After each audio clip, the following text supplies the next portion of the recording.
Hello बच्चों, तो यहाँ आपको क्वेश्चन दे रखा है। क्वेश्चन में क्या क्या रखा है ना आपसे कि विच स्पेक्ट्रम इज कंटिन्यूअस। ठीक है, इन जो ऑप्शन दे रखे हैं बच्चों, अल्फा रे, गामा रे और बीटा रे, इनमें से किसका स्पेक्ट्रम जो है आपका वो कंटिन्यूअस होता है बच्चों, आपसे अकॉर्डिंग टू द क्वेश्चन पूछा जा रहा है ना। तो अगर बात करें अबाउट द की कॉन्सेप्ट बच्चों, जो हम लोग इस क्वेश्चन में अपन यूज करने जा रहे हैं, तो बच्चों हम लोगों ने इन न्यूक्लियर फिजिक्स में हम लोगों ने पढ़ रखा है अबाउट द प्रॉपर्टी। किसका प्रॉपर्टी?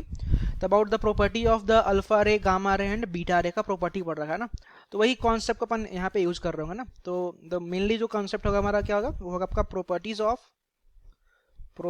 ऑफ अल्फा रे, बीटा रे एंड बच्चों गामा रे ना। साथ में क्या आएगा आपका, तो आएगा आपका गामा रे। Got it.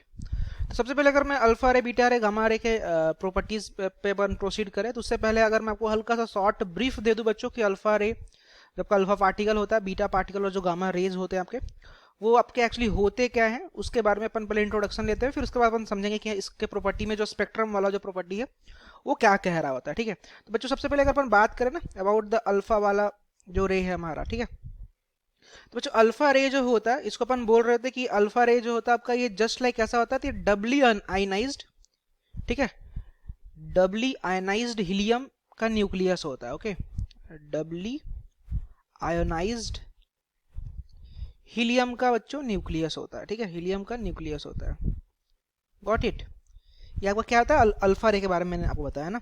अब अगर अपन बात करें अबाउट द बीटा रे के बारे में ना, बीटा रे के जो पार्टिकल्स होते हैं वो कैसे होते हैं, अल्फा रे के पार्टिकल्स तो आपके डब्ल्यू आयनाइज्ड हीलियम न्यूक्लियस होता है। बीटा रे के जो आपके पार्टिकल्स होते हैं they are the fast moving electron. ये जो आपके होते हैं क्या होते हैं बच्चों, तो आपके फास्ट मूविंग इलेक्ट्रॉन होते हैं। ठीक है, just like fast moving electron जैसे होते हैं बच्चों।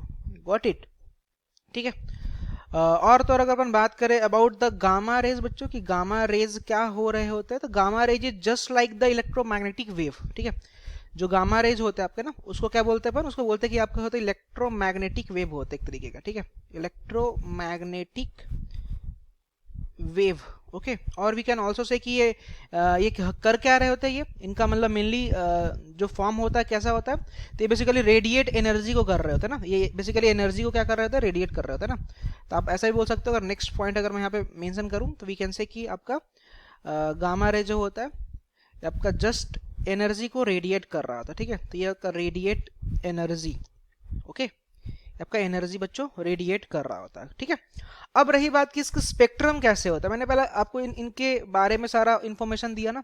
अब from the properties of the alpha रे, बीटा रे एंड गामा रे, जो इनके स्पेक्ट्रम जो होता है ना बच्चों, किसके, तो अल्फा रे, बीटा रे एंड गामा रे के, अगर मैं उसको एक एक करके अगर मैं आपको जस्ट अगर आपको एक्सप्लेन कर दूं, तो बच्चों फर्स्ट ऑफ ऑल अगर हम बात करें अबाउट द अल्फा रे, तो अल्फा रे का जो बच्चों स्पेक्ट्रम होता है, मैं यहाँ पे स्पेक्ट्रम लिख रहा हूँ, तो बच्चों in the form of line के फॉर्म में होता है, और ये डिस्क्रीट होता है, लाइन होता है एंड वो क्या होता है आपका डिस्क्रीट होता है। ठीक है, डिस्क्रीट मतलब कि टूटा हुआ आप कह सकते हो। ठीक है, और तो और बीटा रे जो हमारे होते हैं, इसमें जो आपका स्पेक्ट्रम होता है बच्चों, वो स्पेक्ट्रम होता है आपका कंटिन्यूअस। ठीक है, इसके स्पेक्ट्रम आपके होते हैं कंटिन्यूअस। और जो गामा रे होते हैं इसका भी अल्फा रे के जैसा ही होता है कि इसके स्पेक्ट्रम जो होते हैं बच्चों आपके वो लाइन के जैसे होते हैं एंड वो कैसे होते हैं, वो डिस्क्रीट होते हैं, मतलब टूटे हुए होते हैं ना। तो ओवरऑल अगर अपन बात करते हैं, हमसे बोला किसका कंटिन्यूअस होगा, तो कंटिन्यूअस अपन देख पा रहे हैं किसके लिए बच्चों, वो बीटा रे के लिए है ना। तो बीटा रे के लिए आपका जो स्पेक्ट्रम होता है कंटिन्यूअस होता है। तो ओवरऑल आपका सेकंड नंबर का ऑप्शन करेक्ट है ना। Thank you.